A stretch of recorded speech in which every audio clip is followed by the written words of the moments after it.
అందరికీ నమస్కారం అండి. ఇప్పటివరకు మీరు చాలా రకాలైన సిరీస్ చూస్తుంటారు. అయితే మమతా రఘువీర్ గారితో ఇంతకుముందు మేము ఒక ఎపిసోడ్ చేసాం.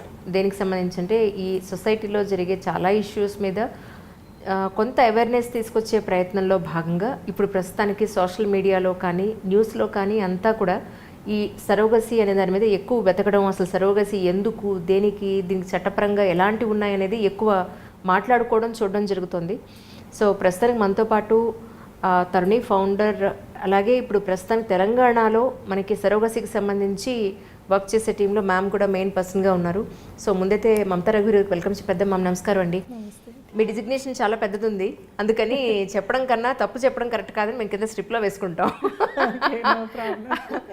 మ్యామ్, ప్రతిసారి కూడా ఏదైనా ఒక విమెన్ ఇష్యూ వచ్చినప్పుడు, సొసైటీలో ఏదైనా ఒక ప్రాబ్లం వచ్చినప్పుడు మీరు ఎప్పటికప్పుడు మాకు అందించే పూర్తి వివరణ అంతా కూడా చాలా సంతోషం. మీకు thank you so much once again. Thank you I dreams వచ్చినందుకు. మ్యామ్, ఇప్పుడు ఈ రోజు మన టాపిక్ ఏంటంటే సరోగసీ మీద. ఇప్పుడు ఒక సెలబ్రిటీగా అయిన ఇష్యూలో అందరూ దాని గురించి మాట్లాడుతున్నారు. నిజంగా అసలు మన దేశంలో సరోగసీ అసలు ఎందుకు రావాల్సిన అవసరం వచ్చింది, ప్రస్తుతానికి దాని మీద ఉన్న చట్టాలు అవనివ్వండి, 1 by 1 వద్దాం మనం. మీరు ఎక్కడి నుంచి మొదలు పెట్టాలనుకున్నారో మీరు చెప్పచ్చు, నో ప్రాబ్లం. సరోగసీ యొక్క హిస్టరీతో మొదలెడదాం.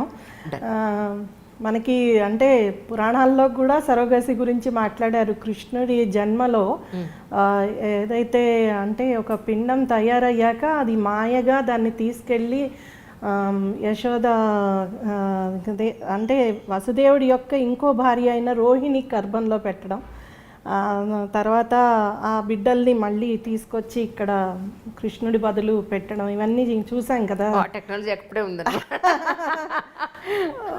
అలాంటి టెక్నాలజీ దేవుడు కృష్ణుడి ద్వాపరయుగంలో ఉంది అనేది ఒక ఇతిహాసం చెప్తోంది. అలాగనే డెఫినెట్గా ఉండుంటుంది ఇలాంటివేవో. ఎందుకంటే రకరకాలుగా తీసుకొచ్చి ఇప్పుడు 100 మంది కుమారులు జన్మించడం కానీ మనకి సో మహాభారతంలో చాలా చూసాం ఇలాంటివన్నీ. సో అలాగే కుంతీదేవికి జన్మ, పిల్లలు 5 కలగడం అందరూ. సో మనకి అసిస్టెడ్ రీప్రొడక్టివ్ టెక్నాలజీ ఆ రోజుల్లోనే ఉండుండొచ్చు. అయితే ఒకటేంటంటే 1917వ శతాబ్దంలోనే బాబిలియాన్ లాస్లో కూడా సరోగసీ వచ్చింది. ఆ రోజుల్లో ఫస్ట్ లా అనేది ఒక రాతపూర్వకంగా తయారు చేసింది 17th century. బాబిలియాన్ సంస్కృతిలో వాళ్ళు, ఇప్పుడు ఇరాక్ ప్రదేశం, ఆ రోజుల్లో ఒక రాజు ఆయన ఇంట్రెస్ట్తోని లాని డిస్క్రిప్షన్స్ రాశారు. దాంట్లో సరోగసీలో ఫస్ట్ టైం ఏమన్నారంటే, ఆ రోజుల్లో పిల్లలు కలగని వాళ్ళకి హస్బెండ్స్ డైవర్స్ తీసుకునేవాళ్ళు. ఆ డైవర్స్ తీసుకోకుండా ఎవరైనా ఉమెన్ చేత పిల్లల్ని కనచ్చు అనేది ఇవ్వడం జరిగింది. తర్వాత దీని మీద ఎప్పటి నుంచో ఎలాగైనా కృత్రిమంగా శిశువుని తయారు చేయాలి అనేది చాలా ఎక్స్పెరిమెంట్స్ 18th century 19th centuryలో జరిగాయి. ఫస్ట్ టైము 1933లో బయట మనకి ఈస్ట్రోజన్ హార్మోన్ని తయారు చేశారు ఆ రోజుల్లోనే. తర్వాత మళ్ళీ పిండాన్ని తయారు చేశారు 1944లో. ఇది యాక్చువల్లీ 36లో ఈస్ట్రోజన్ తయారవుతే 44లో పిండాన్ని బయటనే తయారు చేయగలిగారు. అలాగే 1953కి వచ్చేటప్పటికి స్పర్మ్ని క్రయో విధానంతో బయట అంటే దాన్ని స్టోరేజ్ చేయడం అనేది మొదలైంది. సో ఇవన్నీ మనకి కొంతవరకు ఈ టెక్నాలజీకి కొంత ఇది వచ్చాక మనకు అందరికీ తెలుసు. ఫస్ట్ టెస్ట్ ట్యూబ్ బేబీ లండన్లో స్టార్టింగ్ 1978లో మనకి లూయి బ్రౌన్ అనే పాప జన్మించడం మొట్టమొదటిసారి టెస్ట్ ట్యూబ్ బేబీ. సో అలాగే తర్వాత 1985లో మొట్టమొదటి సరోగసీ రికార్డు ఉంది. ఆ ఒక లేడీ తను ఇతరుల ఇంకో కపుల్ కోసము తను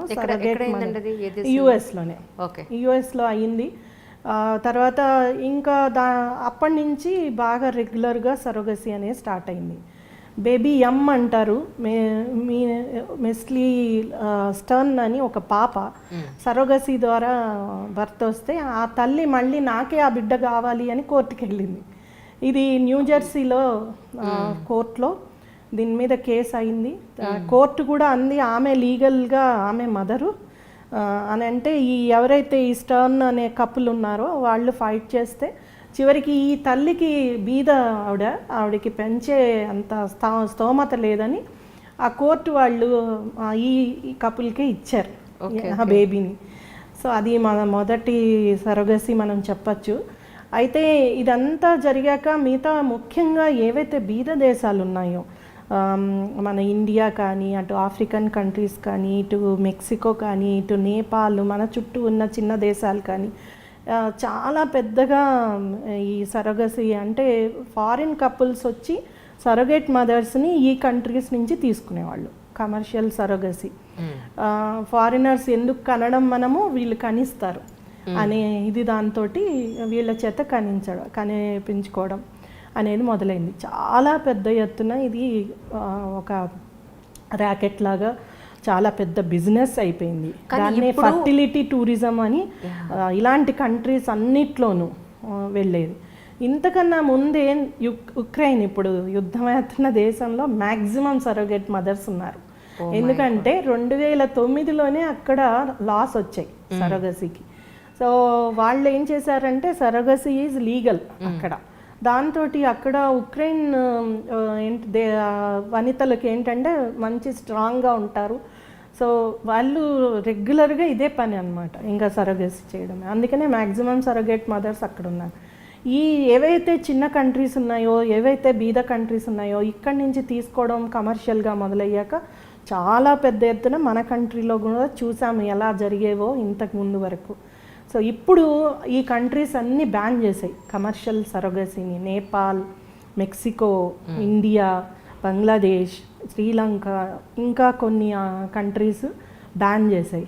ఇప్పటికీ still legal in US, Russia, Ukraine, తర్వాత యూరోపియన్ కంట్రీస్, వీటన్నిటిలోనూ ఇంకా లీగల్గా కమర్షియల్ సరోగసీ అలౌడ్. ఇక్కడ మనకు కూడా బ్యాన్ చేసినట్టున్నారు కదండి ఇతర దేశాల వాళ్ళు వచ్చి. ఇప్పుడు మనకి ఇక్కడ 2021లో కొత్త చట్టం వచ్చాక బ్యాన్ చేశారు. అప్పటిదాకా చాలా అసలు ఎలా అంటే పుట్టగొడుగుల్లాగా. నాకు సరోగసీ తోటి ఫస్ట్ అనుభవం 2003లో మేము ఈ అనవసరమైన గర్భసంచి ఆపరేషన్స్ మీద పెద్ద క్యాంపెయిన్ చేయడం మొదలుపెట్టాం. ఎందుకంటే మేము ఆడవాళ్ళకి గ్రామాల్లో ఈ గైనిక్ క్యాంప్స్ చేసేవాళ్ళం. అక్కడున్న ఒక సెంటాన్స్ హాస్పిటల్ ఉండేది వరంగల్లో, వాళ్ళ ద్వారా.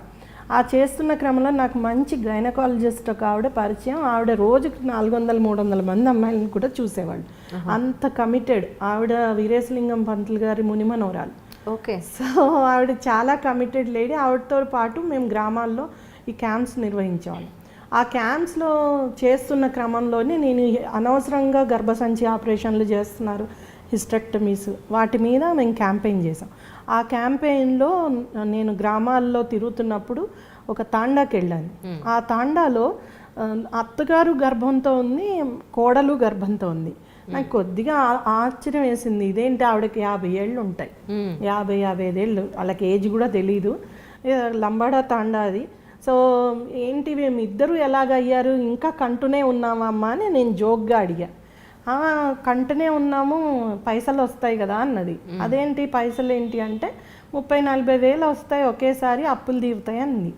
అంటే ఎన్నోసారి కంటున్నావు, ఎవరి కోసం కంటున్నావు అంటే ఏమో డాక్టర్ చెప్తాడు, డాక్టరే చేస్తాడు, మేము కంటున్నాము అని చెప్పింది. ఆవిడకి నేను అడిగా ఏం ప్రాబ్లమ్స్ లేవా అంటే ఎందుకు ఉండవు, ప్రాబ్లమ్స్ వస్తూనే ఉంటాయి, డాక్టరే మందులు ఇస్తూ ఉంటాడు. షాక్ అయ్యా అనమాట నేను. ఏంటి 30-40 వేలకి వీళ్ళు కంటున్నారు, 9 నెలలు మోసి, అసలు ఇంకా అసలు ఆమె పరిస్థితి ఏంటి, నడవలేకుండా ఉంది, అయినా ఎందుకు కంటున్నావు అని అడిగా. అంటే కనుక తప్పదు, మాకు డబ్బులు ఎలా వస్తాయి, ఇంకా మిగతా టైం పని చేయరట, చేయలేరు వాళ్ళు పని. కాదు నాకు అసలు అర్థం కాక, ఇప్పుడు సరే ఎందుకు సరోగసీకి వెళ్తున్నారు అనేది మనం అదర్ టాపిక్ మాట్లాడదాం.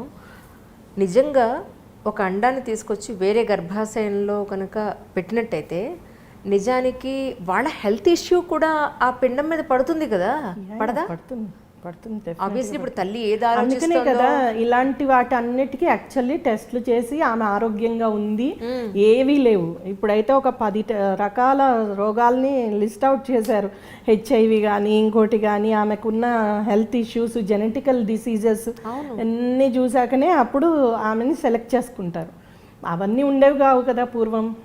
ఇప్పుడు కొన్ని ఎంత ఇదైందంటే ఇండియాలో కనేసి ఫారిన్ కప్పులు కన్నాక ఆ చైల్డ్ బాగాలేకపోతే మెంటల్లీ రిటార్డెడ్ అయితే ఇక్కడే పడేసిపోయారు. దాని మీద పెద్ద కేసు అయింది సుప్రీంకోర్టు వరకు. సో అలా కనేసి బాగాలేదు, సరిగ్గా పిల్లలు పుట్టలేదు అంటే వదిలేసి వెళ్ళిపోయేవాళ్ళు వికలాంగుల్ని. పరిస్థితి ఏంటి? అదే కదా, అందుకనే కదా ఈ చట్టం ఇప్పుడు తీసుకొచ్చింది 2021లో. తీసుకురాకముందు ఇంకా పరిస్థితి ఏంటంటే నేను 2003లో చూసిన విషయము. మళ్ళీ ఎప్పుడైతే ఈ చట్టం మీద బాగా డిస్కషన్స్ వచ్చింది 2017 తర్వాత, ఆ టైంలో ఇంకా చూసింది ఏంటంటే కంప్లీట్గా హాస్టల్స్ నడుపుతున్నారు. ఏంటి, ఇలాంటి ఉమెన్ని ప్రెగ్నెన్సీ స్టార్ట్ అవ్వగానే వీళ్ళు ఇంప్లాంట్ చేయగానే తీసుకొచ్చి హాస్టల్లో పెడతారు. 9 నెలల్లో 8 నెలల్లో వీళ్ళు అక్కడే ఉండాలి. వాళ్ళ సొంత పిల్లల్ని చూడొద్దు, ఏమీ చూడొద్దు. వీళ్ళకి వచ్చే డబ్బు కోసం వీళ్ళు హాస్టల్లో ఉండాలి, అక్కడ పెట్టిన తిండి తినాలి. వాళ్ళు ఏమిది ఇంజెక్షన్స్ ఇచ్చినా, ఏమి రకాల హార్మోన్ ఇంజెక్షన్స్ వీటన్నిటిని భరిస్తూ ఉండాలి. అలా చేసిన ఆమెని ఒక ఆమె నా దగ్గరికి వచ్చింది. మూడోసారి అయినాక డబ్బులు రాలేదని లీగల్గా ఇష్యూ కోసం వచ్చింది ఆవిడ. ఎందుకమ్మా కంటావు, తనకు ఆల్రెడీ 2 పిల్లలు, భర్త అంత హెల్త్ సరిగ్గా లేదు, ఈమె కంటనే ఉంది అలాగా. ఏంటమ్మా అంటే హాస్టల్ పోయి ఉండాలమ్మా, అక్కడ ఏమీ తెలియదు. చాలా కడుబీద వాళ్ళని వీళ్ళు ఐడెంటిఫై చేస్తారు.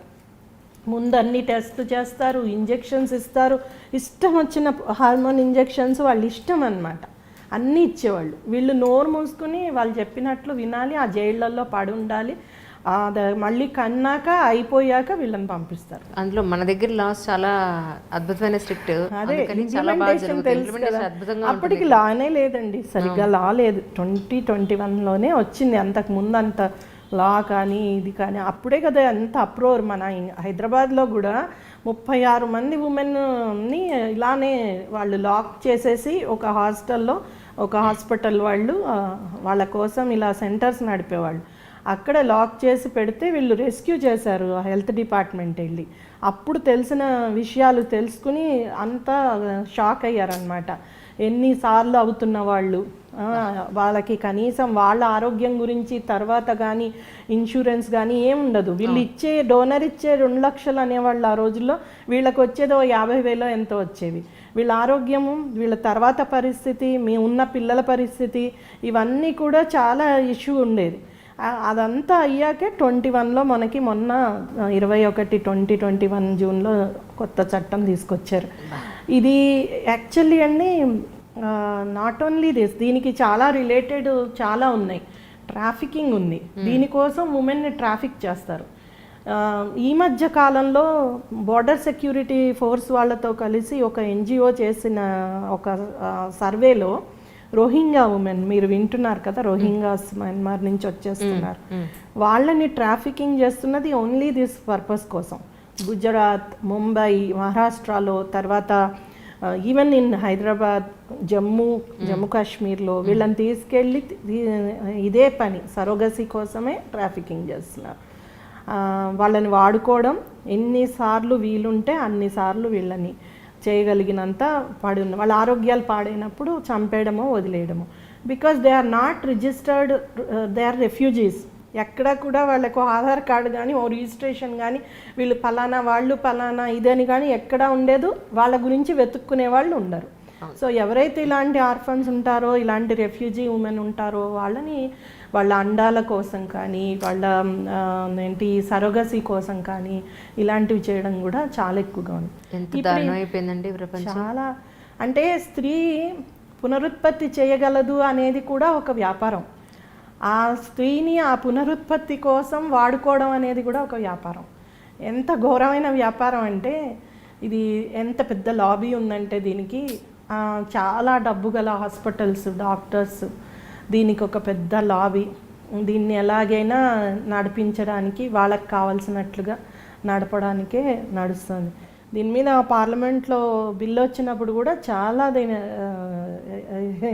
అంటే ఆపాలని చూశారు. But one good thing is మనకి మొత్తానికి చట్టం వచ్చింది.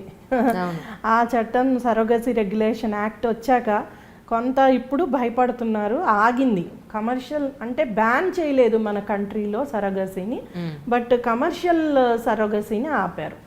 ఓన్లీ అల్ట్రూయిస్టిక్ అంటే ఎవరైనా తన ఇష్టంతో వాళ్ళ కపుల్కి హెల్ప్ చేయడానికి ముందుకొచ్చి వితౌట్ టేకింగ్ ఎనీ మనీ, దేనికి మనీ తీసుకోకుండా మిడిల్ మెన్ కానీ ఆమె కానీ అటు హాస్పిటల్ వాళ్ళు కానీ ఓన్లీ ఫర్ మెడికల్ ఎక్స్పెన్సెస్ తోటి ముందుకు వస్తేనే సరోగసీ చేయొచ్చు.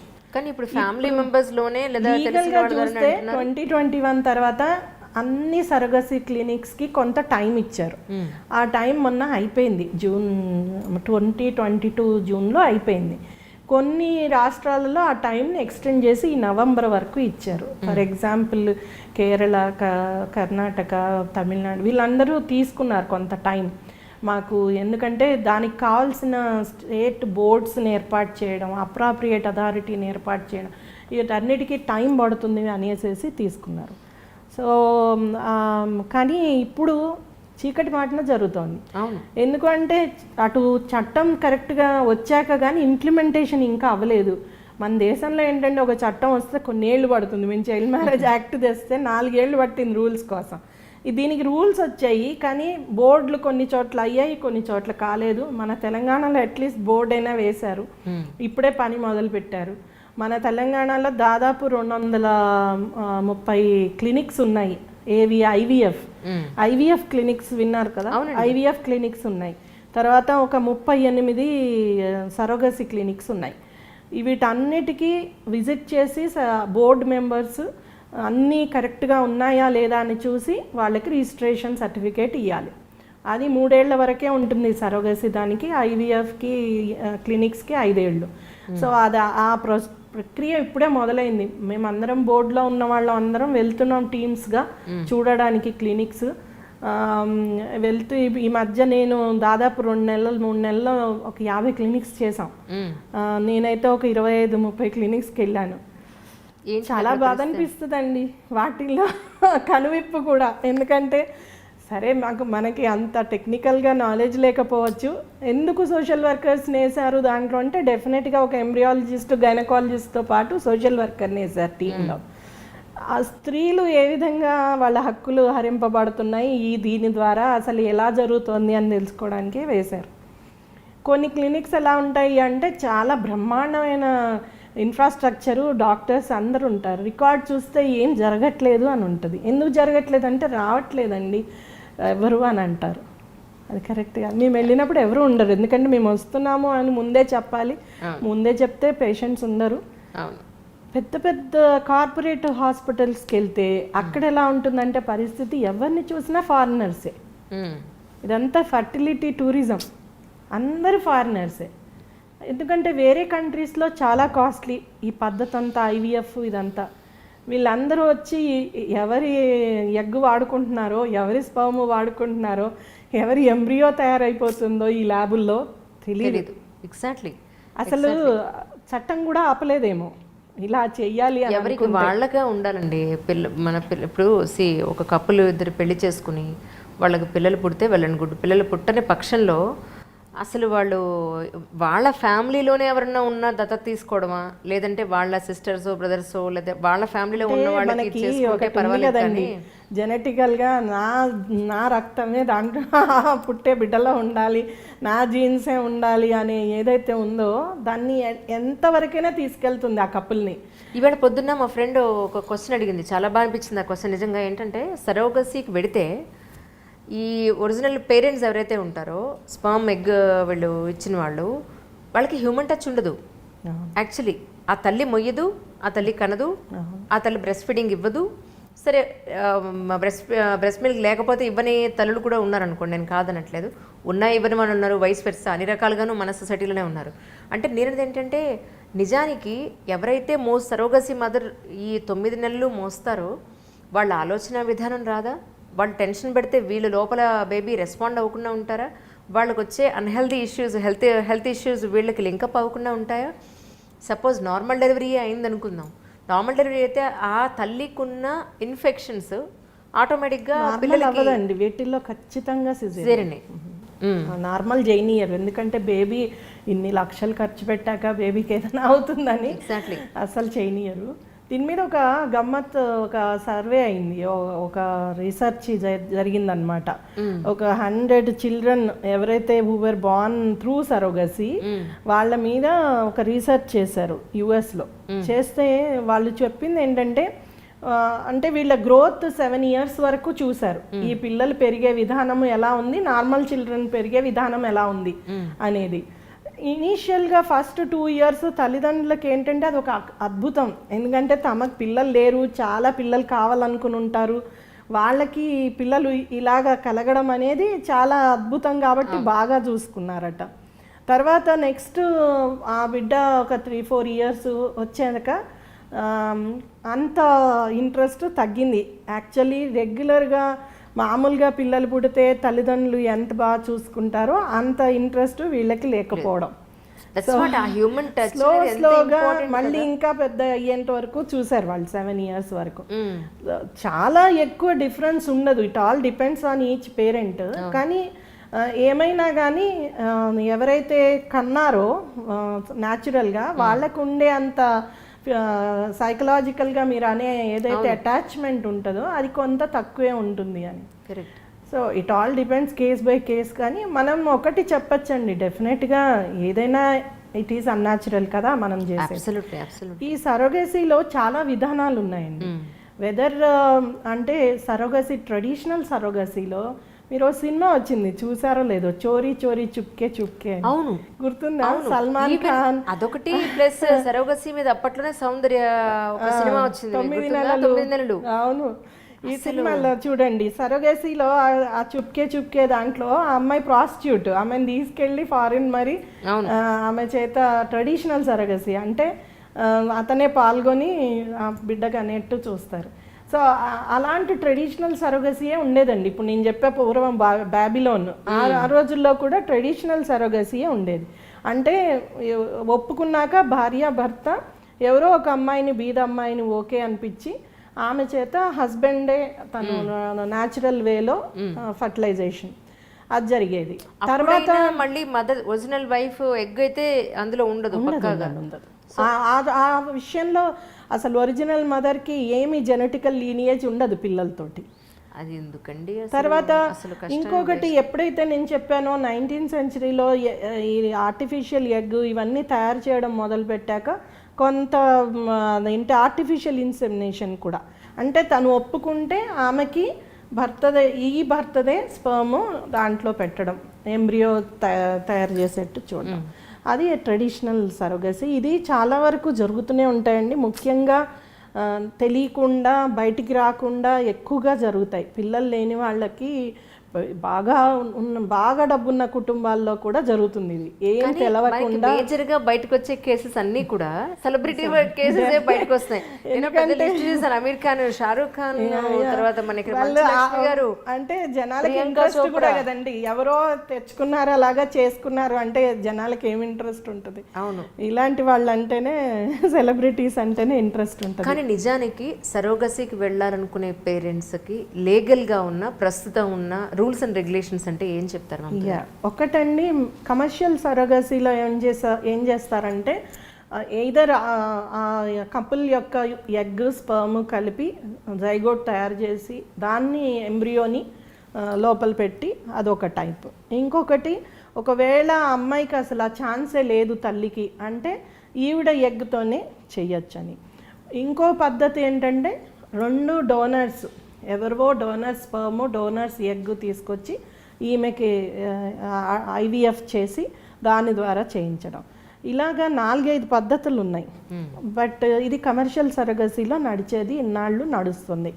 అంటే డోనర్ ఎవరో అయి ఉండొచ్చు. కొన్ని చోట్ల ఇప్పుడు US లాంటి చోట్లలో అయితే ఒక్కొక్క బాగా సెలబ్రిటీ వాళ్ళ స్పర్మ్స్ కానీ, లేదు అంటే highly intelligent, highly successful men యొక్క స్పర్మ్స్ కానీ అలానే ఉమెన్ యొక్క ఎగ్స్ కానీ చాలా ధర పలుకుతాయి. వాటిని తీసుకొచ్చి వీళ్ళు చేయించుకున్న దాఖలాలు కూడా ఉన్నాయి. మనకు కూడా వచ్చేసిందండి అది, ఇంకా రాలేదా? మనకు ఉండే ఉంటుంది బయటికి రాదు అంతే. ఎందుకంటే మేము ఆ క్లినిక్స్కి వెళ్తే ఆశ్చర్యం వేస్తుంది, ఎవరిది దాచారు, ఎవరి ఇది, ఎవరి తెలియదు. ఏదో మార్కింగ్ ఉంటుంది, మేము చెక్ చేయాలి కాబట్టి మార్కింగ్ ఉందా లేదా చెక్ చేస్తాం, వాళ్ళ పేర్లు ఉన్నాయా లేదా అని. అది ఏమైనా జరగచ్చండి. It is science technology is available, the technology is available, ఏదైనా చేయొచ్చు.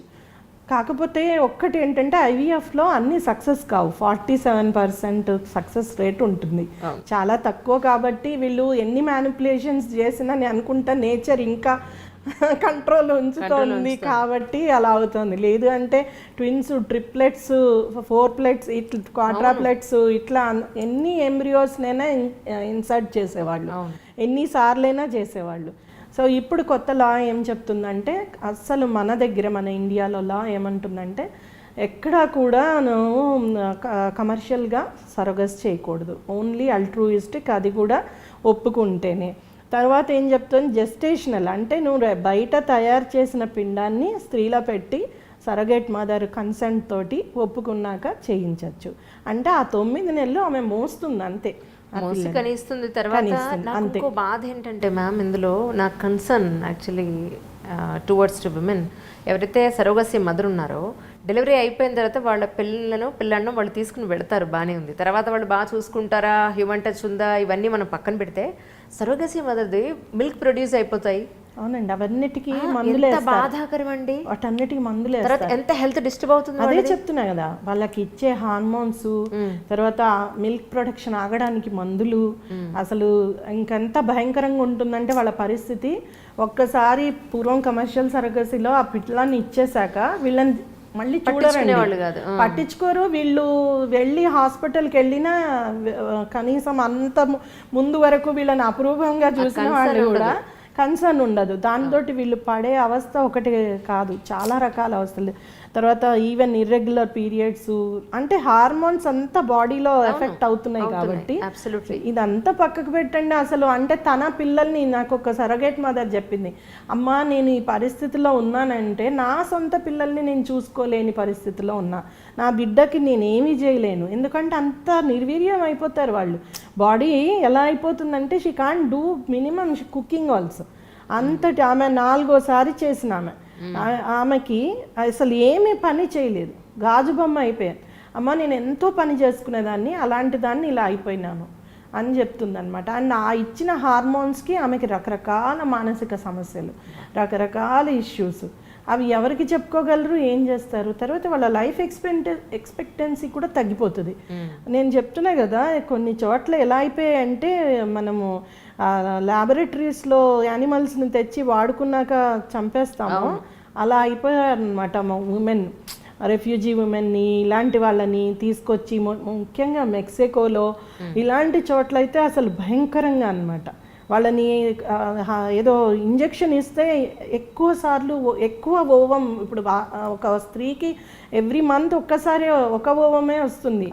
సో ఆ ఓవరీని, ఆ ఎగ్ని ఎక్కువ సార్లు వచ్చే విధంగా ప్రొడక్షన్ ఇవ్వడం కోసం యానిమల్స్కి ఇచ్చేలాంటి మిల్క్ ప్రొడక్షన్కి ఎక్కువ అయితే ఎలాగా ఇస్తారో హార్మోన్స్, అలాగ ఇవ్వడం, ఇవన్నీ కూడా రకరకాలు విన్నాం.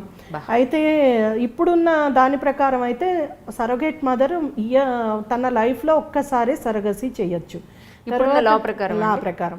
తర్వాత ఒకేసారి చేయొచ్చు. తనకి ఎక్కడ కూడా అంటే ఆల్రెడీ పెళ్ళయి ఉండాలి, పిల్లలు ఉండాలి, ఆమెకి తన ఓన్ పిల్లలు ఉండాలి తప్పనిసరిగా. తర్వాత ఎవరైతే ఇంటెండింగ్ కపుల్ ఉన్నారో, తీసుకునే కపుల్, మళ్ళీ వీళ్ళకి కూడా సరోగేట్ మదర్స్కి ఏజ్ ఇది పెట్టారు, 25 to 35 years ఉండాలి.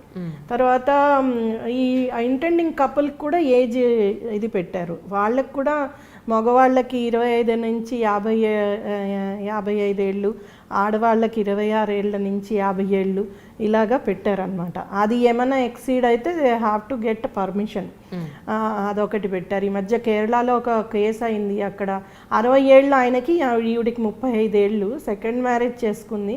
నేను కనాలనుకుంటున్నాను త్రూ అదేంటి IVF, నాకు పర్మిషన్ ఇవ్వండి. కోర్టు ఇచ్చింది పర్మిషన్ స్పెషల్ కేసుగా. సో అయితే ఇప్పుడు జనరల్గా సరోగసీకి వెళ్ళాలి అని అనుకునే కప్పులు ఎవరైతే ఉన్నారో వాళ్ళు ఖచ్చితంగా లీగల్గా ఫస్ట్ ఎస్ మీరు వెళ్ళొచ్చు అని పర్మిషన్ తీసుకున్నాక వెళ్ళాలి. అది మెడికల్ బోర్డు ఉంటుంది. నిజంగా జరుగుతుంది అలాగా? ఇప్పుడే కదా చట్టం వచ్చింది, ఇప్పుడే ఇంకా ఇంప్లిమెంటేషన్ మొదలైంది. ఇప్పుడే ఈ మధ్యనే డిస్ట్రిక్ట్ బోర్డ్స్ వేశారు. అన్ని రాష్ట్రాల్లోనూ ఇంకా అసలు స్టేట్ బోర్డ్స్ రాలేదు, అప్రాప్రియేట్ అథారిటీస్ రాలే, ఇప్పుడిప్పుడే ఫామ్ అవుతున్నాయి. అది ఫామ్ అయినాక ఆ డిస్ట్రిక్ట్ బోర్డుకి వెళ్ళి మనం వీళ్ళు పర్మిషన్ తీసుకోవాలి. ఏమనంటే మేము ఇలా ఇంటెండింగ్ కప్పులు, మాకు పిల్లలు లేరు, ఈ కారణాల వలన పిల్లలు లేరు కాబట్టి మేము దత్తత తీసుకోలేదు, మాకు ఇంకా అసలు అంటే వాళ్ళకి ఏ ఇష్యూ కూడా ఉండకూడదు, ఒక్క చైల్డ్ కూడా ఉండకూడదు. అంతకు ముందు చైల్డ్ ఉన్నాక మళ్ళీ సరోగసీ చేయడానికి వీల్లేదు. షారుఖ్ ఖాన్ లాగా షారుఖ్ ఖాన్ అలానే ఆల్రెడీ ఉన్న తర్వాత వీళ్ళు సరోగసీకి వెళ్ళారు, అలా వెళ్ళడానికి వీల్లేదు. ఐ థింక్ అమీర్ ఖాన్ గారు కూడా అంతే కదా, ఫస్ట్ వైఫ్ కి పిల్లలు ఉన్నారు, సెకండ్ వైఫ్ తోటి అలానే చేశారు. ఇప్పుడు అలా లేదు, వెళ్ళడానికి వీల్లేదు. వీళ్ళకి పిల్లలు ఉండకూడదు, మెడికల్గా కూడా పిల్లలు పుట్టరు అనే సర్టిఫికేట్ ఉండాలి. తర్వాత అదేంటి వీళ్ళు ఒక అఫిడవిట్ ఫైల్ చేసి కోర్టు ద్వారా ఇది తెచ్చుకోవాలి, ఆర్డరు, ఇవన్నీ పెట్టారు. అండ్ ఏజ్ ఇది పెట్టారు. తర్వాత సరగేట్ మదర్కి కూడా మెడికల్ ఇన్సూరెన్స్ చేయించాలి, మెడికల్ కవరేజ్ 3 ఏళ్లకి ముందే చేయించి ఇవ్వాలి. తర్వాత ఏమో ఆమెకి కావాల్సిన మెడికల్ ఎక్స్పెన్సెస్ ఇవన్నీ భరించాలి. తర్వాత ఆమెకి చేయబోయే దాంట్లో కూడా ఆమె సొంత ఎగ్ని వాడడానికి వీల్లేదు, అది కూడా పెట్టారు. బయట నుంచి ఎయిదర్ కపుల్వేనా కానీ లేదు అంటే డోనర్వేనా కానీ తెచ్చి చేయించాలి. తర్వాత ఇంకొకటి ఏమన్నారు అంటే ఈ బోర్డ్స్ ఏవైతే ఉన్నాయో, స్టేట్ బోర్డు ఉంటుంది, సెంట్రల్ బోర్డు ఏర్పాటు చేయబడింది సెంట్రల్ మినిస్టర్ ద్వారా, ఇక్కడ స్టేట్ మినిస్టర్, హెల్త్ మినిస్టర్ దానికి చైర్పర్సన్, దాంట్లో ఒక 10 ఎక్స్పర్ట్స్ని మళ్ళా రకరకాల అందరినీ పెట్టారు, ఎమ్మెల్యేస్, ఎంపీస్, చాలా పెద్ద బోర్డు అది. ఉమెన్ ఎంపీ, ఎమ్మెల్యే, ఎమ్మెల్సీ, తర్వాత ఎక్స్పర్ట్స్, మళ్ళీ వీళ్ళందరినీ పెట్టారు. ఈ ఎక్స్పర్ట్స్ ఈ బోర్డులో ఉన్న సరోగసీ అండ్ ఐవీఎఫ్, ఐఆర్టీ దానికి, ఏఆర్టీ దానికి, assisted reproductive technology act, surrogacy act, ఈ రెండిటికి కలిపి బోర్డ్స్ పెట్టారు. ఈ బోర్డులో ఉన్న 10 ఎక్స్పర్ట్స్ వెళ్ళి ఈ క్లినిక్స్ అన్నీ సరిగ్గా ఉన్నాయా లేదా, వాళ్ళ దాంట్లో ఉండాల్సిన డాక్టర్స్, గైనకాలజిస్టులు కానీ, ఈవెన్ డైరెక్టర్ దగ్గర నుంచి ప్రతి డాక్టరు, ఎంబ్రియాలజిస్ట్, ప్రతి ఒక్కళ్ళకి కొన్ని క్వాలిఫికేషన్స్ ఉండాలి, అవన్నీ ఉన్నాయా లేదా చెక్ చేయాలి. కావాల్సిన ఎక్విప్మెంట్ ఏమేమి ఉండాలి, అలానే ఎక్కడ కూడా లింగ నిర్ధారణ జరగకూడదు, సెక్స్ డిటర్మినేషన్ అని జరగకూడదు, ఇవన్నీ చూడాలి, ఇవన్నీ చెప్పారు. అండ్ అప్రాప్రియేట్ అథారిటీ అని పెట్టారు. ఇది స్టేట్ లెవెల్లో ఒక జాయింట్ సెక్రటరీ లెవెల్ ఆఫీసర్, నేను దాంట్లోనూ ఉన్నా, బోర్డులో ఉన్నా, రెండిట్లోనూ ఉన్నా. అయితే స్టేట్ అప్రాప్రియేట్ అథారిటీలో ఒక ఉమెన్ ఆర్గనైజేషన్ ఎక్స్పర్ట్, ఒక gynaecologist and joint secretary, joint director, ఒక law department, women and child welfare department, వీటి నుంచి ఒక ఆఫీసర్స్ని వేశారు. సో వీళ్ళ పని ఏంటంటే ప్రతి అప్లికేషన్, వచ్చిన అప్లికేషన్స్ అన్నీ చూడాలి, చూసి ఇవి కరెక్ట్గా ఉన్నాయంటే సర్టిఫికేట్స్ ఇష్యూ చేయాలి. ఏదైనా కంప్లైంట్ ఉంటే వాళ్ళకి నోటీసెస్ ఇవ్వడం, ఆ సర్టిఫికేట్స్ వాళ్ళవి క్యాన్సిల్ చేయడము, రద్దు చేయించడము, లేకపోతే లీగల్గా ఇది తీసుకోవడము చేయాలి.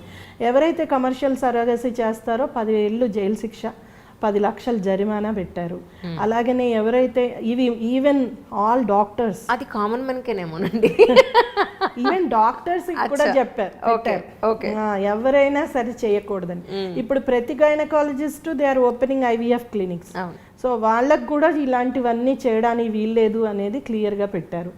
ఇంకా 5 ఏళ్ళు జైలు శిక్ష, 5 లక్షల జరిమానా కూడా పెట్టారు. ఏవైనా ఇలాంటివి జరిగినా వాళ్ళ రిజిస్ట్రేషన్స్ క్యాన్సిల్ చేయాలి అని ఇవన్నీ పెట్టారు. తర్వాత 3 సార్లు ట్రై చేయొచ్చు సరోగసీ ఆమె మీద. ఫస్ట్ టైం ఒకవేళ సక్సెస్ కాకపోయింది, ఒకవేళ ఆమె అబార్షన్ చేయించుకోవాలి అని అనుకుంటే, ఆమె ఇంటెండింగ్ కపుల్ కూడా నాకు వద్దు అది ఇది అంటే అబార్షన్కి కూడా మన ఎంటీపీ యాక్ట్ ప్రకారం అబార్షన్ చేయించవచ్చు స్టార్ట్ చేశాక సరోగసీ. ఇప్పుడు మొన్న కూడా కొత్తగా ఒక చట్టం కూడా తీసుకొచ్చారు కదా, అమెండ్మెంట్ చేశారు. ఎవరైనా సరే ఈవెన్ వైఫ్ అండ్ హస్బెండ్ మధ్యలో కూడా వైఫ్ గనక లేదు ఇప్పుడు నాకు అవసరం, నాకు వద్దు అని అనుకుంటే అబార్షన్ చేయొచ్చు అని సుప్రీంకోర్టు ఈ మధ్య. కానీ ముందే ఒక మాట అనుకుని దాన్ని ప్లాన్డ్ గా వెళ్ళడం బెటర్ కదండి. అన్నెసరీ విమెన్ హెల్త్ డిస్టర్బ్ అవుతుంది, అన్నెసరీ ఒక ప్రాణిని చంపడం అవుతుంది. అసలు ఎంత దారుణం అంటే ఆ ఉమెన్ కి అబార్షన్ అనేది యాక్చువల్లీ మళ్ళీ న్యాచురల్ థింగ్, డెఫినెట్లీగా ఇట్స్ లైక్ ఎ రీబర్త్. ఎలా అయితే మనము చైల్డ్ బర్త్ అయ్యేటప్పుడు రీబర్త్ అని అంటున్నామో, అబార్షన్ కూడా సంథింగ్ లైక్ దట్. అంతా స్టార్ట్ అయ్యి బాడీలో చేంజెస్ అన్నీ స్టార్ట్ అయ్యాక సడన్ గా అబ్రప్ట్ గా ఆగడం అనేది ఆమెకు కూడా health wise it is not correct. కానీ చాలా మంది చదువుకున్న వాళ్ళే ఈ మధ్య కాలంలో అసలు ఈవెన్ కండం వాడడానికి కూడా ఇష్టం లేని వాళ్ళే ఉన్నారు. కాబట్టి ఇంకా కూడా అబార్షన్స్ ఎక్కువగా జరుగుతున్నాయి. సో అది చాలా కామన్ అయిపోయింది. అండ్ ఇంకోటి పెద్ద ర్యాకెట్ ఏముండేదంటే all college girls used to sell their eggs, ఇప్పుడు బాయ్స్ స్పర్మ్స్. అవునా? ఇప్పుడు కూడా అంటే యాజ్ అ డోనర్ ఇవ్వచ్చు డబ్బులకి కాకుండా, కానీ డబ్బులు తీసుకున్నారా లేదా అనే రికార్డ్ ఎవరు చూస్తారు? అసలు ఎక్కడుంది దాని మీద? ఇప్పుడు చాలా కామన్ అది. If you want to donate a egg you can go to any clinic, చెప్పి డొనేట్ చేయొచ్చు ఇన్నాళ్ళ వరకు. ఇప్పుడు వచ్చిన చట్టం ప్రకారం అలా చేయడానికి లేదు. డోనర్ షుడ్ బి అదేంటి వాళ్ళు తప్పనిసరిగా మెడికల్ బోర్డు ఇది అథారిటీ అన్ని పర్మిషన్స్ అన్నీ తెచ్చుకోవాలి. కానీ ఎంతవరకు ఆ పర్మిషన్స్ తెచ్చుకోగలరు అంత ఈజీయా అనేది చూడాలి. ఇప్పుడు మనం విక్కీ డోనర్లో చూసినట్లుగా ఈజీగా డొనేట్ చేసే వాళ్ళు చాలా మంది ఉంటారు and it is very common. And చాలామంది ఈవెన్ మేము అంటే స్టోర్ చేసుకుంటాము ఫ్యూచర్ కోసం అని కూడా స్టోర్ చేసుకున్నారు. కానీ స్టోరేజ్లో ఏమవుతుందంటే పెద్ద పెద్ద హాస్పిటల్స్ వాళ్ళు కూడా దాని మీద ఎక్కువ దృష్టి పెట్టరు. సో మిడిల్ లెవెల్లో పనిచేసే అక్కడ హాస్పిటల్స్లో స్టాఫ్ మిస్అప్రోప్రియేట్ చేయడానికి చాలా అవకాశాలు ఉంటాయి. కానీ ఈ సరోగసీకి వెళ్ళే మదర్స్ జస్ట్ వాళ్ళ ఆర్థికపరమైన ఇబ్బందుల వల్లే కదండి మోస్ట్ ఆఫ్ ద టైమ్స్. ఇన్నాళ్ళు మోస్ట్లీ ఆర్థికపరమైన ఇబ్బంది, ఒక రకంగా అంటే ఆర్థిక పరంగానే కాకుండా ఈజీ మనీ వరకు వెళ్ళిపోయింది. అది ఈజీ మనీ ఇలా రకరకాలుగా అయిపోయింది. ఇప్పుడు ఈ ఎగ్స్, స్పర్మ్స్, తర్వాత ఈ సరోగసీ ఇవన్నీ కూడా నేను చెప్తున్నా కదా పెద్ద డబ్బుడు. కాలేజ్ పిల్లలు ఎందుకు వెళ్ళాలి? వాళ్ళకి ఇమీడియట్గా 10,000 వస్తాయి, అందుకని వెళ్ళి ఇస్తున్నారు. సో ఇలాంటివన్నీ కూడా అండ్ అలాంటి పిల్లలకి ఎక్కువ ఇష్టపడతారు కూడా డోనర్గా తీసుకోవడానికి. ఎందుకంటే యంగ్స్టర్స్ ఎక్కువ ఇది ఉంటుంది అనే ఆలోచన ఉంటుంది కదా. కానీ అలాగా ఎక్కడికి వెళ్ళిపోతుందో మ్యామ్, అదే అంటున్నాను. దీన్ని కంట్రోల్ చేయడం చాలా. యుఎస్ లాంటి ప్లేసెస్లో అయితే ఏం జరుగుతుందో తెలియదండి. ఎందుకంటే రకరకాల చేయడానికి ఉన్న టెక్నాలజీ కూడా బ్రహ్మాండంగా ఉంది వాళ్ళ దగ్గర. సో ఇలాంటి చిన్న బీద దేశాల వాళ్ళు, బీదవాళ్ళు, ఇమీడియట్ మనీ కావాల్సిన వాళ్ళు, రకరకాల వాళ్ళు ఇలాంటివన్నిటికీ విక్టిమ్స్ అవుతున్నారు. సో మన దగ్గర కూడా అలానే ఇప్పుడు ఇంత చట్టము ఇన్ని రకాలుగా ఇవన్నీ తీసుకొచ్చారు. దీన్ని కనుక ఇంప్లిమెంట్ చేయడమే పెద్ద ఛాలెంజ్.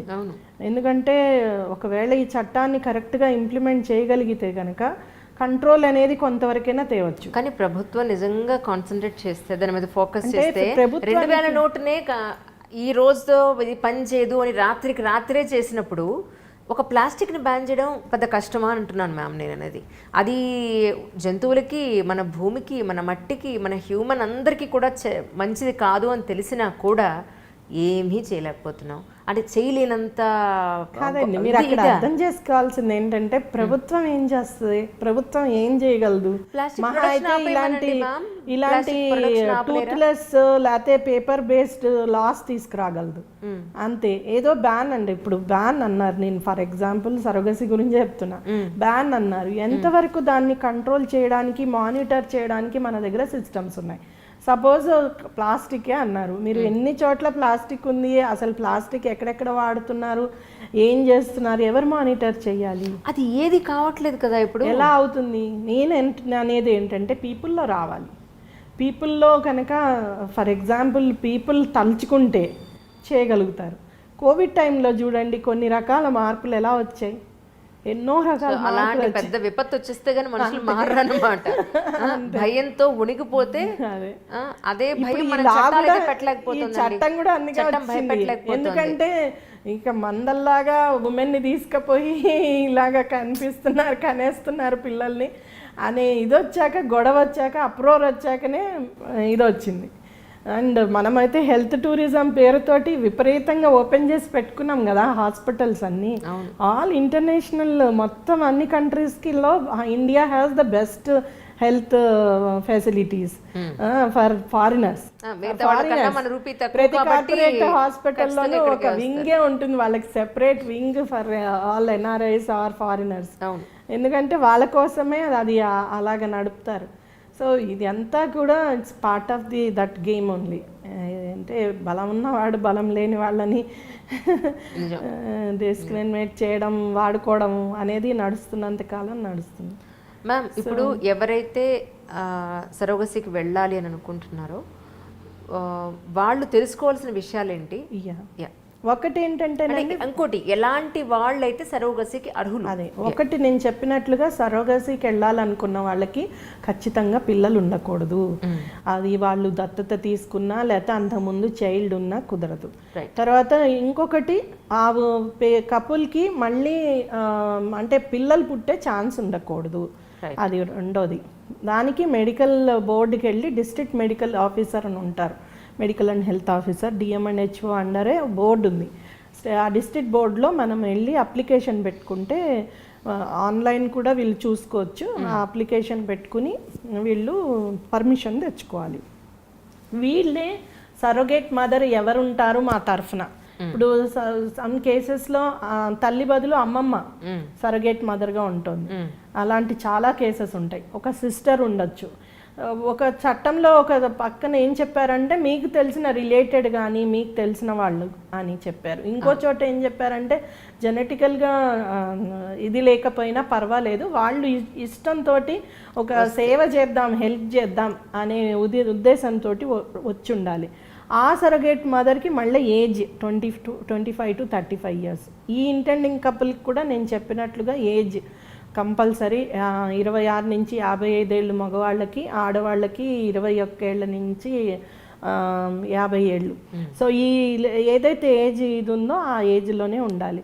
అండ్ వీళ్ళు ఇలాగ మేము ఇంట్రెస్ట్ ఉంది, మాకు పర్మిషన్ ఇవ్వండి, మేము సరగేసి తీసుకుంటాము అనేది ఒక అఫిడవిట్ వేసి కోర్టులో తెచ్చుకోవాలి. అయితే కోర్టులలో లేట్ అవుతుందని నిన్ననే 2 రోజుల క్రితమే మళ్ళీ గవర్నమెంట్ ఆ రూల్స్ని అమెండ్ చేసింది.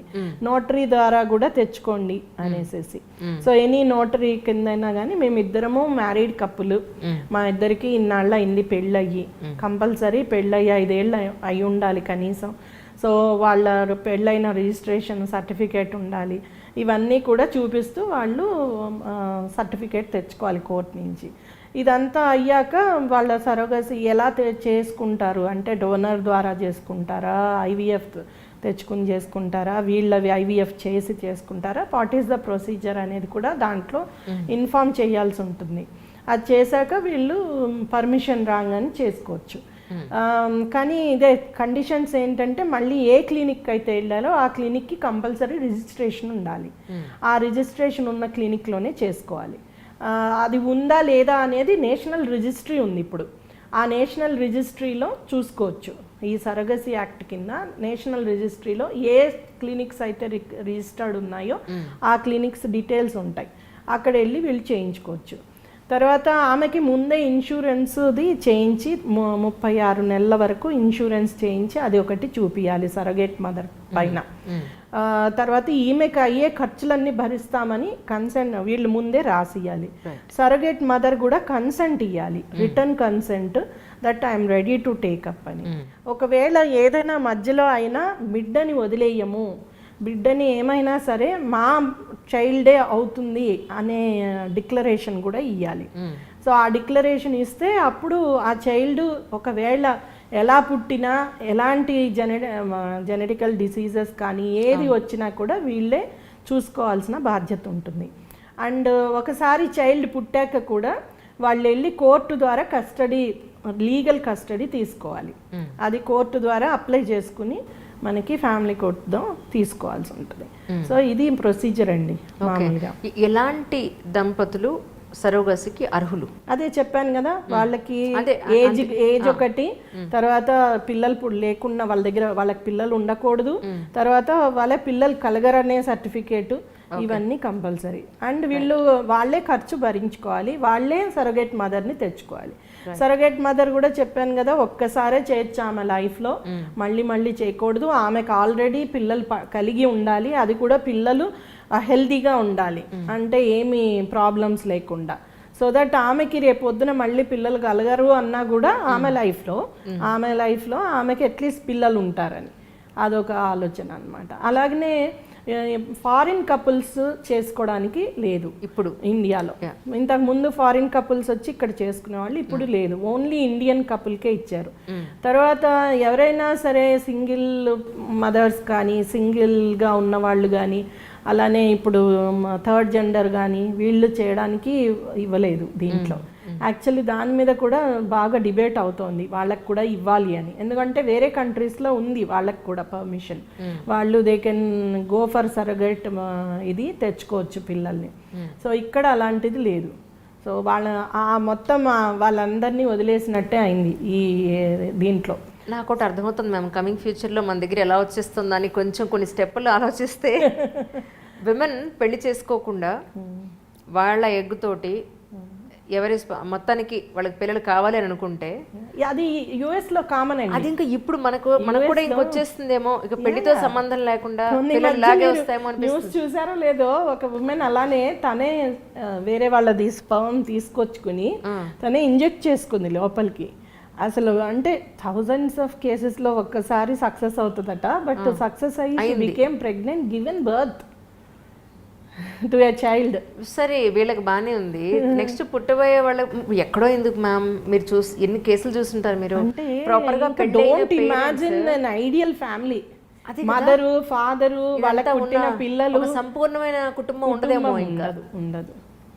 పిల్లల్ని ఎవరైనా పెంచొచ్చు అనే దృక్పథం వస్తుందండి పిల్లల్ని. అది నష్టమే మ్యామ్, నిజంగా చెప్తున్నాను. ఒక తల్లి ఒక తండ్రి అంటే ఇంకా పిల్లలు అలా కాదు, ఇంకా పిల్లలు ఇప్పుడు కూడా ఆదర్శమైన కుటుంబాలని చూస్తున్నారు కాబట్టి. ఇప్పుడు ఫర్ ఎగ్జాంపుల్ ఫాదర్ చనిపోయాడు ఒక పిల్లలకి, వాళ్ళు స్కూల్కి వెళ్తారు, వాళ్ళు మిగతా పిల్లల ఫాదర్స్ని చూస్తారు, లేకపోతే ఇంకోటి లేదు అంటే డైవర్స్ అయింది, లేదు అంటే వదిలేశారు. వీటన్ని కేసుల్లో పిల్లల బాధలు మనం ఇప్పుడు చూస్తున్నాం. నెక్స్ట్ జనరేషన్కి వచ్చేటప్పటికి అసలుకే ఇంకా ఈ ఆదర్శమైన ఆ కుటుంబాలే లేకపోతే ఇంకా బాధే ఉంటుంది, ఇంకా ఇట్స్ క్వైట్ కామన్ అయిపోతుందా. ఇప్పుడు మనకి ఆయన ఎవరో కపూర్, ఆయన పేరేంటి, ఫాదర్ అన్మ్యారీడ్ ఫాదర్, అవును, పిల్లల్ని తెచ్చుకోలే, పిల్లల్ని తీసుకొచ్చి పెంచుతున్నారు. అవును, సో అది ఒక ఫ్యాషన్ ఇప్పుడు. అలా మెన్ కూడా పిల్లల్ని పెంచగలరు అని తీసుకొస్తున్నారు కదా. అవును. సో ఒకటండి, ఎప్పుడైనా technology is a boon or a bane అన్నట్టు, డెఫినెట్గా టెక్నాలజీ తోటి ఇలాంటి ఇష్యూస్, సరే మనం సెలబ్రిటీస్ లో అవన్నీ వచ్చాకనే. ఇప్పుడు ఇష్యూ మీకు ఐడియా ఉంటుంది కదా, నయనతార గారి ఇష్యూ. కస్తూరి గారు అసలు మన ఇండియాలో సరోగసీ లేదు అన్నంత వరకు అది పెద్ద ఇష్యూ ఎక్కడ అనిపించలే. ఎవరైతే ఒకళ్ళు అబ్జెక్ట్ చేశారో, దాన్ని పాయింట్అవుట్ చేశారో, అప్పుడు పెద్ద ఇష్యూ అయింది. సో ఈ విషయంలో అసలు జరిగింది ఏంటి, మీకు తెలిసింది ఏంటి? నేను పేపర్లను వీటిల్లో చూడడమే, వాళ్ళు బహుశా డెఫినెట్లీ సరోగసీకే వెళ్ళారు వాళ్ళు. అవును, ఎందుకంటే పెళ్ళి కొన్ని నెలలు మాత్రమే అయింది. మనకి ఇప్పుడున్న లా ప్రకారం అయితే ఖచ్చితంగా చెప్తున్నా కదా, పెళ్ళయి కనీసం 5 ఏళ్ళు అయి ఉండాలి, వాళ్ళు పెళ్ళైనట్లుగా ఉండాలి, వాళ్ళకి పిల్లలు కలగకపోతేనే సరోగసీకి వెళ్ళాలి అని. ఏదైతే నేను చెప్పానో చట్టం వచ్చాక కొంత, ఇప్పుడు తమిళనాడు వాళ్ళకి కూడా కొంత టైం తీసుకున్నారు వాళ్ళు, మేము ఆ లాని ఇంప్లిమెంట్ చేయడానికి అని. అందుకని బహుశా వీళ్ళు తప్పించుకోవచ్చు, ఎందుకంటే వాళ్ళకున్న పొలిటికల్ ఇదితోనో, లేకపోతే మేము ఆల్రెడీ ఇంతకు ముందే ఇది చేసుకున్నామనో, ఈ చట్టం రాకముందే చేసేసుకున్నామనో ఏదో చెప్పి బయటపడే అవకాశం అయితే ఉంది దీంట్లో. నిన్న రాత్రి BBC న్యూస్ నేను చూసినప్పుడు వాళ్ళు అనేది ఏంటంటే, వాళ్ళకి పెళ్ళయి 2 నెలలు మాత్రమే అయింది, సో పెళ్ళికి ముందే వాళ్ళు ఈ సరోగసికి వెళ్ళారు అనేది. సో అది నిజంగా లీగల్ అంటే మరి అప్పుడు లీగలే అంటే అప్పుడు ఏమి చట్టమే లేనప్పుడు అన్ని లీగలే కదా. చట్టం ఉంటేనే పట్టించుకునే దిక్కు లేనప్పుడు చట్టం లేనప్పుడు ఏం ఇప్పుడు మాట్లాడతారు? 2021లోనే చట్టం వచ్చింది, ఏడాదే అయ్యింది చట్టం, ఏడాది 14 నెలలు. సో ఆ చట్టం వచ్చిందనే చాలా మంది తెలీదు. తెలియకుండా కూడా మేనేజ్ చేసే హాస్పిటల్స్ ఉన్నాయి. సో డెఫినెట్లీ ఏదైనా చెప్పచ్చు. కరెక్ట్. అందుకని మనము ఇప్పుడు కానీ ఇది ఒకటి మంచిదేనేమో, ఇది బయటికి రావడం వల్ల అట్లీస్ట్ అందరూ ఆ చట్టాన్ని చదువుతున్నారు, కొత్త చట్టం వచ్చింది నేర్చుకుంటున్నారు. ఇన్ని మెసేజ్లు మ్యామ్ ఇన్స్టాలో నాకు సరోగసి గురించి మీరు చేయండి ఒక ఎపిసోడ్ అంటే అమ్మ అర్జెంట్గా మమతా గారికి ఫోన్ చేయాలని చెప్పి వెంటనే ఫోన్ చేసావు. చాలా అవసరం అండి, దీని గురించి తెలుసుకోవడం అవసరం. ఇప్పుడు మనం ఏదైనా కొత్త టెక్నాలజీ రాగానే ఎన్నో విషయాలు తెలుసుకుంటున్నాం కదా. ఇప్పుడు ఎవరికైనా క్యాన్సర్ వచ్చింది అనుకోండి, ఏ విధానంగా తగ్గించుకోవచ్చు అనేది తెలుసుకుంటున్నాము. సో ఒక్కటి ఇక్కడ ఆలోచించాల్సింది ఏంటంటే, ఇక్కడ మనుషులు ఒక కొత్త జీవికి మనం జన్మిస్తున్నాం కాబట్టి మనం కనీసము మనిషి కాబట్టి అంటే ఏవైతే అటాచ్మెంట్స్ ఉండాలో, ఎథిక్స్ మనం ఫాలో అవ్వాలో అవి చూడకుండా చేయడం అనేది కరెక్ట్ కాదు. అది తప్పనిసరిగా చూడాలి. చట్టం ఒకటే కాదండి, మనుషుల్లోనే ఆ నైతికత రావాలి. అలానే మనం డాక్టర్ని ఒక దేవునిగా చూస్తాం, ఒక కొత్త రూపు ఇవ్వగలిగే దేవుళ్ళు ఇప్పుడు వాళ్ళ చేతుల్లోనే ఉంది. ఎలా అయినా సరే వాళ్ళు టెస్ట్ ట్యూబ్ బేబీసే ఇప్పుడు అన్నీ వచ్చేవన్నీ. ఎవరికి కూడా నార్మల్ డెలివరీ, నార్మల్గా కన్సీవే అవ్వట్లేదు. ఇలాంటి పరిస్థితుల్లో వాళ్ళ చేతుల్లో కూడా చాలా ఉంది కాబట్టి వాళ్ళల్లో కూడా నైతికత చాలా పెరగాలి. అది ఆలోచించుకుని దానికి కట్టుబడి, చట్టానికి కట్టుబడి పనిచేయాలి వాళ్ళు. అలా చేయనంత కాలం మనం ఏమి ఆపలేము ఇలాంటివి. ఇప్పుడు ఎలాగైతే పూర్వము ఎవరికైనా కిడ్నీ కావాలంటే బీదవాళ్ళనో ఎవరినో పట్టుకుని వచ్చి డబ్బులు ఇచ్చి తీసుకునేవాళ్ళు. ఇప్పుడు దాన్ని మార్చారు, చట్టం కంపల్సరీ చుట్టాల్లోనే తెలిసిన వాళ్ళే అల్ట్రూయిస్టిక్గా ఇవ్వాలి అని. అలాగనే ఇది కూడా మార్చారు కాబట్టి సరోగసీలో కూడా అది కూడా వాళ్ళు తెలుసుకుని చేస్తేనే ఆపగలం దీన్ని. లేకపోతే మిగతావన్నీ ఎలా జరుగుతున్నాయో చీకట్లో అలానే జరిగిపోయే ఆస్కారాలు ఉన్నాయి. ఇంకొకటి మహిళల హక్కుల్ని బట్టి మనం చూస్తే ఇది చాలా బాధాకరమైన విషయం ఏంటంటే, డెఫినెట్గా ఇది మహిళా హక్కుల్ని కాలరాయడం. వాళ్ళకున్న ఇంకొక పెద్ద డిబేట్ ఏంటంటే, అసలు ఈ సరోగసీ యాక్ట్ ఎందుకు తెచ్చారు? మహిళల హక్కు, ఎవరైనా ఎలా అయినా కనొచ్చు. నేను చెప్పాను, ఆ తాండాలో అమ్మాయి అంది, మీరు మామిడి చెట్టు పెట్టుకుంటే కాయలు కాయవా? మన ఇష్టం, కాయ కోసుకుంటాం, ఎవరికైనా అమ్ముతాం, ఇస్తాం.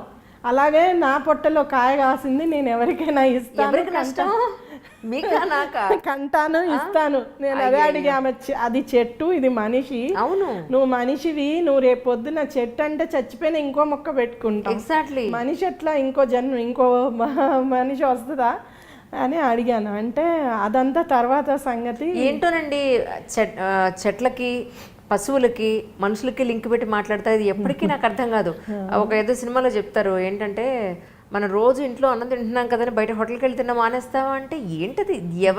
ఒక తిండిని ఒక ప్రాణం ఉన్న మనిషితో నువ్వు కంపేర్ చేస్తావా? అంటే ఒక వైఫ్తో ఉన్న రిలేషను నువ్వు ఇంట్లో ఫుడ్కి బయట ఫుడ్కి కంపేర్ చేస్తావా? అదేదో సరదాగా అన్నట్టు లేదు. సినిమాలో అంటే సినిమాటిక్గా, సినిమా ఏదో సరదాగా అదొక కామెడీగా తీసుకుంటామండి. దీన్ని నిజ జీవితంలో ఇంప్లిమెంట్ చేసేస్తున్నారు కదా జనాలు. దాని ఇంపాక్ట్ కూడా చాలా ఉంటుంది, చాలా ఇంపాక్ట్ ఉంటుంది.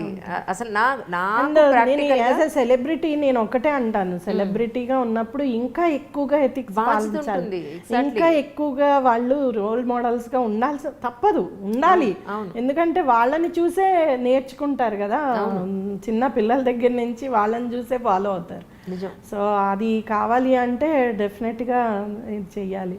అండ్ ఎక్కడైతే పావర్టీ ఉంటుందో, ఎక్కడైతే మహిళలు ఇప్పుడు ఎక్కువగా చదువుకోని మహిళలు, తర్వాత ఏమీ తెలియని మహిళలు, తమ హక్కుల గురించి తెలియని మహిళలే కదా దీంట్లో విక్టిమ్స్ అయ్యేది.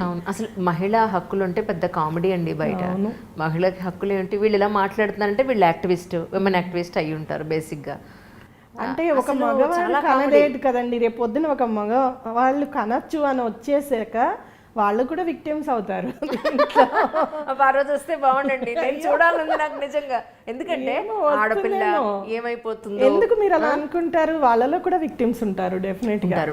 ఎందుకంటే నేను చూసాను ఈ స్పర్మ్ డొనేషన్ లో చాలా మంది అంటే డబ్బు కోసము వాళ్ళు విక్టిమైజ్ అయ్యి, నేను ఒక కేసులో చూస్తే ఆయన మళ్ళీ తను పెళ్ళయ్యాక తను హీ కుంట్ కన్సీవ్ అన్నమాట. ఎందుకు అంటే he was continuously donating sperm. So దానివలన ఆయనకి చాలా ప్రాబ్లమ్స్ వచ్చి తర్వాత తను నిజంగా పెళ్ళయ్యాక ఆయన ఏడ్చాడు. అంటే డెఫినెట్గా వాళ్ళ మీద కూడా ఇంపాక్ట్ ఉంటుంది. It is not. అండ్ గమ్మత్ ఏంటంటే ఒక ఉమెన్కి ఏమో ఒక ఏజ్ పెట్టారు లాలో కూడా, మెన్కి ఏమో నువ్వు 55 వరకు ఇవ్వచ్చు డొనేషన్లో, డొనేషన్లో అలాంటివన్నీ పెట్టారు. దగ్గర చూడండి, అదే ఆడవాళ్ళకేమో వీళ్ళకి 30 ఏళ్ళు వచ్చినప్పుడు హీరోయిన్గా పనికిరాదు. 30 సూపర్ సొసైటీలో ఉన్నాం మనం, మామూలుగా లేము. అంటే ఎగ్ తగ్గిపోతాయి కదా ఎగ్స్ అనేసి వాళ్ళ ఉద్దేశము. అదే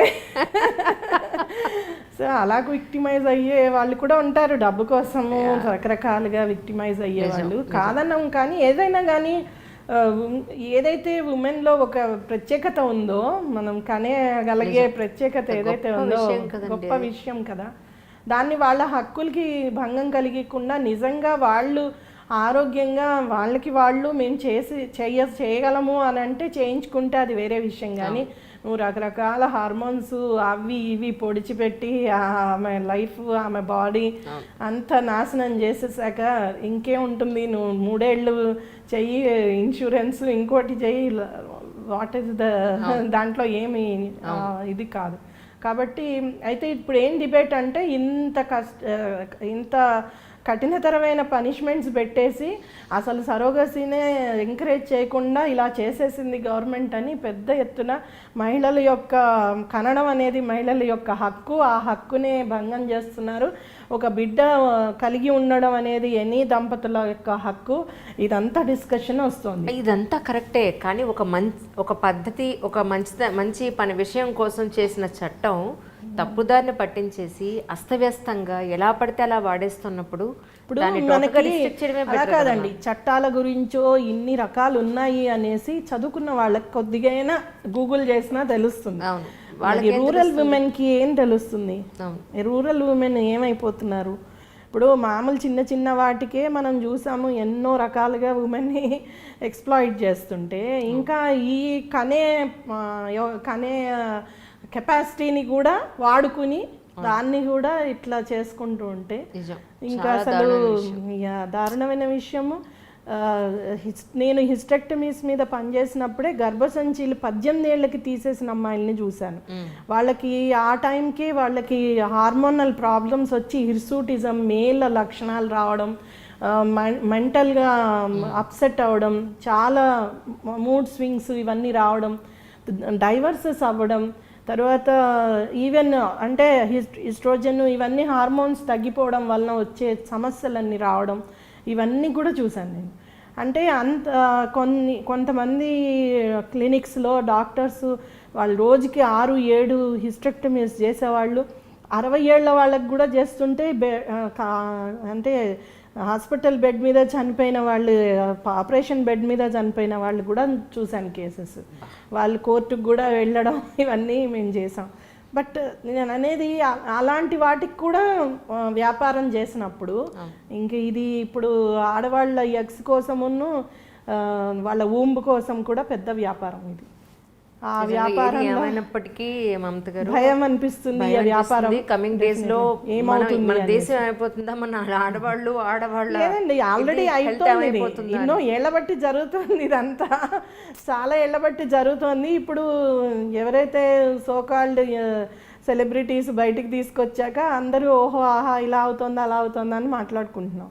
అలా జరుగుతోందని ఎంతో పోరాటం చేస్తేనే 21లో చట్టం వచ్చింది. ఆ చట్టం ఎప్పటికి ఇంప్లిమెంట్ కాను. ఎందుకంటే దానికి గమ్మత్తు ఏంటంటేనండి, దీనికి సెపరేట్ డిపార్ట్మెంటే లేదు. ఏదైతే హెల్త్ డిపార్ట్మెంట్ ఉందో దాంట్లో ఒక వింగ్ కానీ దానికి కావాల్సిన అధికారులు కానీ, అసలు ఇన్ని క్లినిక్స్, ఈ క్లినిక్స్ అన్నిటిని రెగ్యులర్గా మానిటర్ చేయడానికి అధికారులు కావాలి, దానికి కావాల్సిన ఇన్ఫ్రాస్ట్రక్చర్ కావాలి. నేషనల్ రిజిస్ట్రీ పెట్టారు. ఆ రిజిస్ట్రీ రెగ్యులర్గా అప్డేట్ అవుతోందా లేదా చూడాలి. ఎవరైతే ఎక్స్పర్ట్స్ ఉన్నారో లేకపోతే మినిస్టర్లు ఉన్నారో ఆ బోర్డులలో వాళ్ళు ఏం చేయగలరు? వాళ్ళు రోజువారీ ఇవన్నీ పనులు చేయలేరు కదా, రెగ్యులర్గా మానిటర్ చేయలేరు కదా. డిస్ట్రిక్ట్ లెవెల్స్లో ఏమవుతాయి? ఒక రిమోట్ విలేజ్లో ఒక కపుల్ సరోగసీ చేసుకోవాలంటే ఎంత కష్టము. వాళ్ళు నిజంగా చేసుకోవాలి అని అనుకుంటే వాళ్ళు ఇంత తిరగాలి, డిస్ట్రిక్ట్కి తిరిగి కోర్టుకి తిరిగి ఇవన్నీ తెచ్చుకుని అక్కడ ఒకవేళ క్లినిక్స్ అవైలబుల్ ఉంటే ఆ క్లినిక్స్లో చేయించుకోవాలి అంటే డబ్బున్న వాడిదే టెక్నాలజీ. అంతే, టెక్నాలజీ అక్కడే ఉంటుంది, వాళ్ళకే సపోర్ట్ చేసే వాళ్ళు ఉంటారు. బీద వాళ్ళందరూ పిల్లలు లేరనుకోండి, నిజంగానే వాళ్ళు అలానే ఉండాల్సిన అవసరం ఒకటి డబ్బు లేకపోతే నీకు పిల్లలు ఉండరు. అది 2. ఇంకొక దీనికి ఇంకొక యాంగిల్ ఏంటంటే మన దేశంలో 47% పిల్లలు ఉన్న దేశం. దీంట్లో దాదాపుగా కొన్ని వేల మంది డిక్లేర్డ్ ఆర్ఫన్స్ ఉన్నారు, 38,000 ఎంతో. కానీ దత్తతకి రెడీగా అంటే దత్తతకి ఫిట్ అని ఉన్నవాళ్ళు 3,000 చిల్లర. ఓకే, అండ్ 25,000 పైన దత్తత కోసం అప్లికేషన్లు పెండింగ్లో ఉన్నాయి. ఇది ఇంకొక ఆస్పెక్ట్. పిల్లలు లేని దంపతులందరూ కనుక ఈ ఆర్ఫన్స్ని అందరినీ కనుక దత్తత తీసుకోగలిగితే, అయ్యో మీరు భలే ఉన్నారు, వీళ్ళ బ్లడ్ ఏంటి తీసుకోవడానికి? బ్లడ్ అయితేనే పట్టించుకొని ఫాదర్లు తల్లులు ఉన్న దేశంలో ఉన్నాం మనం. ఎవరో కనిపడేస్తే నుంచి మనకి ఎక్కువ దత్తత జరుగుతుంది ఇంటర్నేషనల్. వాళ్ళు ఫారిన్ నుంచి వచ్చి ఇక్కడ డిజబుల్డ్ చిల్డ్రన్ ని, మెంటల్లీ రిటార్డెడ్ చిల్డ్రన్ ని తీసుకుపోతున్నారు. అది పెద్ద ఎత్తున జరుగుతోంది. మరి మన కంట్రీలో ఉన్న మనం యాక్చువల్లీ భారతదేశ సంస్కృతి ప్రకారము చాలా దిల్దార్ మనుషులు, చాలా పెద్ద మనసున్న వాళ్ళు, ఎలాంటి ఆర్ఫన్కైనా సపోర్ట్ చేయగలిగే ఆలోచన ఉన్నవాళ్ళు. మొన్న కోవిడ్లో ఎంతమంది ఆర్ఫన్స్ ఇంకా పెరిగితే మేము తీసుకుంటాం అని వాట్సాప్ల నిండా సోషల్ మీడియాల నిండా పెట్టిన వాళ్ళు. నిజంగా దత్తతకు వచ్చేటప్పటికి ఎన్ని ఆలోచనలు, ఎన్ని అడ్డంకులు, ఎన్ని మీమాంసలు, ఈవెన్ గవర్నమెంట్ రూల్స్ రెగ్యులేషన్స్ కూడా అలానే ఉన్నాయి. అది నేను అనేది. చాలా వరకు దత్తతకి రెడీగా పిల్లలు లేరు, దానివలన దత్తత తీసుకోవట్లేదు, అందువలన సరోగసీకి వెళ్లాల్సి వస్తుంది. సరోగసీ చూస్తే ఇలా ఉంది. అంటే గ్యాప్ నేను చెప్పేది. అక్కడ పిల్లలు ఉన్నారు, మన దేశంలో పిల్లలు లేరని కాదు కదా, మాక్సిమం పిల్లలు ఉన్నారు. అండ్ ఇప్పుడు పిల్లలు లేని దంపతులు ఉన్నారు. సో వాళ్ళని మ్యాచ్ చేయగలిగితే, దానికి కావాల్సిన చేంజెస్ కనుక గవర్నమెంట్ తీసుకురాగలిగితే, డెఫినెట్గా ఎంకరేజ్ చేస్తే, ఎందుకంటే చాలామంది తల్లిదండ్రులు పిల్లలు దత్తత కోసం అడుగుతూ ఉంటారు. నాకు అందరి అపోహ ఏంటంటే, నాకు దత్తత కావాలంటే చాలా ఏళ్ళు పడుతుంది, మాకు ఎవరో ఒకళ్ళు పిల్లల్ని చూపించి తెచ్చుకుంటాం అనే అంటూ ఉంటారు. సో యాక్చువల్లీ అది గమ్మత్తు విషయం. అండ్ అది కూడా మళ్ళీ ఇలానే ఆన్లైన్ రిజిస్ట్రీ, కారా గైడ్ లైన్స్ దాని ప్రకారం చెయ్యాలి. అదంతా చేసేటప్పటికి డిలే. కంప్లీట్గా ఇలాంటి వాటికి సెపరేట్ వింగ్ ఉండాలండి. అధికారులు ఉంటేనే స్ట్రిక్ట్ గా దాన్ని ఫాలో చేసేవాళ్ళు, చూడగలిగే వాళ్ళు సొసైటీ కోసం వర్క్ చేసేవాళ్ళు ఉండాలి. వాళ్ళకి కావాల్సిన ఇన్ఫ్రాస్ట్రక్చర్ అవన్నీ కూడా లాజిస్టిక్స్ ప్రొవైడ్ చేయగలగాలి. అసలు ఇది ఎప్పటికవుతుందో కానీ నిజంగా ఒకటి బాధాకరం ఏంటంటే, అట్లీస్ట్ ఒక హోప్ ఏంటంటే, ప్రకృతి అనండి ఏదో ఒక సూపర్ పవర్ అని మనం నమ్ముతూ ఉంటాం. అక్కడి నుంచి మనకి ఏదైనా బుద్ధి రావాల్సిందే తప్ప అది ఉందండి. నేను ఒకటి గమనించింది ఏంటంటే, ఇన్ని IVF క్లినిక్స్ చూసాక ఎన్ని సక్సెస్ అవుతున్నాయి అంటే చాలా తక్కువ సక్సెస్ అయ్యేది. కాకపోతే అది వాళ్ళకి వ్యాపారం. ప్రతిసారి మనము IVFకి వెళ్ళినప్పుడల్లా 2 లక్షలు ఖర్చు పెడతాం, ఇన్ని లక్షలు ఖర్చు పెడతాం, మళ్ళీ అది ఫెయిల్ అవుతుంది, మళ్ళీ వెళ్ళాలి, మళ్ళీ అలా ప్రయత్నం చేసి వాళ్ళకి 35-40 ఏళ్ళు వచ్చాక దత్తత కోసం ఆలోచిస్తారు, సరోగసీ కోసం ఆలోచిస్తారు. అది చాలా డిలే అయిపోతుంది. ఇంకొక మంచి ఒక పరిణామం ఇంకోటి చూసింది ఏంటంటే, అసలు నాకు పిల్లలే వద్దు, మాకు పిల్లలే వద్దు, మేము పిల్లల్ని కనాల్సిన అవసరం లేదు, ఇంతమంది పిల్లలు ఉన్నారు కాబట్టి మేము దత్తతే తీసుకుంటాం. అలా కొంతమంది అలా ఇప్పుడు ఒక పెద్ద ఫ్యాబ్ అది. ఓకే, అందరూ కూడా ఒక పిల్లాడు పుట్టేశాక సెకండ్ అయినా దత్తత తీసుకుంటాం. ఎవరైనా సరే ఆ చైల్డ్ ఎలా ఉన్నాం అంటే కాస్త డబ్బులు ఉండి, సో కాల్డ్ రకాలుగా కంఫర్ట్ గా ఉన్నవాళ్ళు, కంఫర్ట్ ఉండి, మేము కొన్ని వాల్యూస్ని ఫాలో అవుతాము అనగలిగే వాళ్ళు ఇలాంటి వాటికి కూడా వెళ్తున్నారు. అదొక కొత్త పరిణామం మనం చూస్తున్నాం ఇక్కడ. అంటే అది ఆల్రెడీ వెస్ట్రన్ కంట్రీస్లో మొదటి నుంచి ఉంది. ఎందుకంటే అది గొప్ప అన్నమాట. నువ్వు నీ ఇంటికి ఒక బీద పిల్లాడిని తెచ్చుకున్నావు యాజ్ అ ఫాస్టర్ మదరో పేరెంటో, లేదు అంటే అడాప్టివ్ పేరెంటో, అంటే అది గొప్ప అక్కడ. సో అలాగా ఇప్పుడు ఇక్కడ కూడా ట్రెండ్ వస్తుంది. అది కూడా కొంతవరకు మంచిదే. ఎవరికైనా సరే ఆ పుట్టిన పిల్లవాడికి ఒక కుటుంబం దొరికి సరిగ్గా పెంపకం జరిగితే అంతకన్నా ఇంకోటి మంచి ఆలోచన ఉండదు. థ్యాంక్ యూ మ్యామ్, రియలీ చాలా గ్రేట్ ఇన్ఫర్మేషన్ ఇచ్చారు. ఆల్ ఓవర్గా సరోగసీ మీద ప్రజెంట్ ఏం జరుగుతోంది, ఎలా జరిగితే మనకి అంటే చట్టాల్లో వచ్చిన అమెండ్మెంట్స్ దగ్గర నుంచి గ్రేట్ ఇన్ఫర్మేషన్. వ్యూవర్స్ అందరికీ ఏంటంటే మీకు గనక నిజంగా ఎలాంటి డౌట్స్ కానీ అనుమానాలు ఉంటే దాని కింద నాకు మెసేజ్ ఇవ్వండి. డెఫినెట్గా మమత గారిని అడిగి నేను మీకు రిప్లై ఇస్తాను. Thank you ma'am, thank you so much ma'am.